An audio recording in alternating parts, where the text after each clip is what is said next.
Ipagtatanggol ka ng Panginoon. Ako po si Father Fiel Pareha at ito po ang ating segment, ang Daily Devotion, na kung saan tayo po ay magdarasal, magbabasa at magninilay kasama ng salita ng Diyos sa buong taon. Manalangin tayo. Sa ngalan ng Ama, ng Anak at ng Espiritu Santo. Amen. Halina, banal na Espiritu, liwanagan mo ang aming puso at isip nang maunawaan at maisabuhay namin ang iyong salita. Amen. Our Bible passage for today is from the Gospel of St. Matthew chapter 2, verses 13 to 18, and I read it for you. Now after they had left, an angel of the Lord appeared to Joseph in a dream and said, "Get up, take the child and his mother, and flee to Egypt, and remain there until I tell you. For Herod is about to search for the child to destroy him." Then Joseph got up, took the child and his mother by night, and went to Egypt, and remained there until the death of Herod. This was to fulfill what had been spoken by the Lord through the prophet, "Out of Egypt I have called my son." When Herod saw that he had been tricked by the wise men, he was infuriated, and he sent and killed all the children in and around Bethlehem, who were 2 years old and under, according to the time that he had learned from the wise men. Then was fulfilled what had been spoken through the prophet Jeremiah. A voice was heard in Ramah, wailing and loud lamentation, Rachel weeping for her children. She refused to be consoled because they are no more.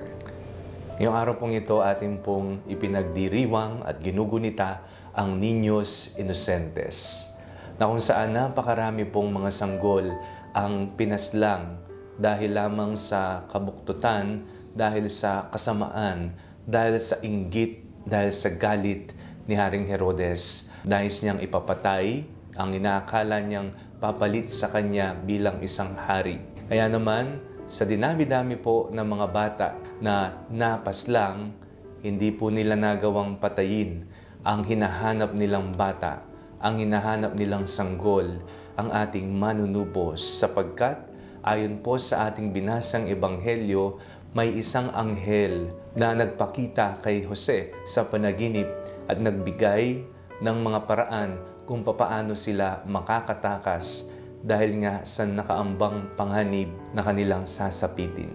At sila ay nagtungo sa Ehipto. May mga pagkakataon po na may mga tao na dahil sa ganid sa kapangyarihan ay magagawa nilang lahat, maging ang pumaslang ng mga inosenteng mga tao. Dahil sa ganid sa popularidad, sa kasikatan o sa pwesto, niayaw po nilang magpakumbaba at bumaba sa kanilang kinauupuan. Akala nila ang mundo ay para lamang sa kapangyarihan. Nakala nila ang buhay ay para lamang sa pataasan, payamanan. Pero hindi po ganyan ang kalakaran sa tunay na mundo na ating ginagalawan. Ito ay tungkol sa pagsunod sa kalooban ng Diyos, sa pagmamahal sa ating Panginoon at pagmamahal sa ating kapwa ng may kalinisang loob at tunay na malasakit. Makikita at mararamdaman natin kung tunay nga at sincero ang pagmamahal ng isang tao o ng isang namamahala, sapagkat ito'y makikita natin sa kanyang mismong buhay. Isang buhay na naayon sa kagustuhan ng Panginoon. Walang pagbabalat kayo, walang pagpapanggang.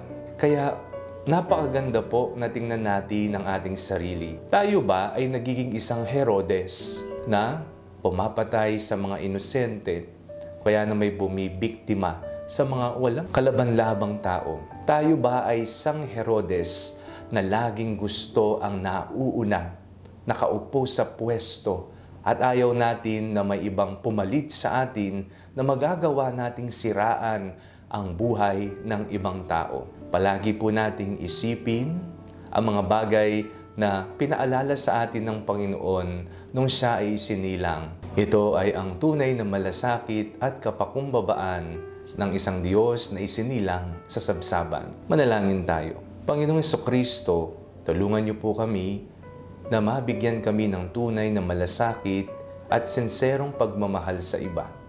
Sa mga panahon na inuuna namin ng aming sarili dahil sa ganid, dahil sa kapangyarihan o pwesto, nawa turuan niyo po kaming magpakumbaba. Amen. Sa ngalan ng Ama, ng Anak at ng Espiritu Santo. Amen. Huwag po ninyong kalimutang i-like ang video ito, mag-comment po kayo, and share it with your family and friends. Ang panalangin bago matulog ay may sariling Facebook page na po. Huwag niyo pong kakalimutang mag-like at mag-follow dito, and do not forget to subscribe to our YouTube channel. I-click niyo lamang po ang link na nasa description ng video ito, o kaya naman po just search Father Fiel Pareha. God bless you po.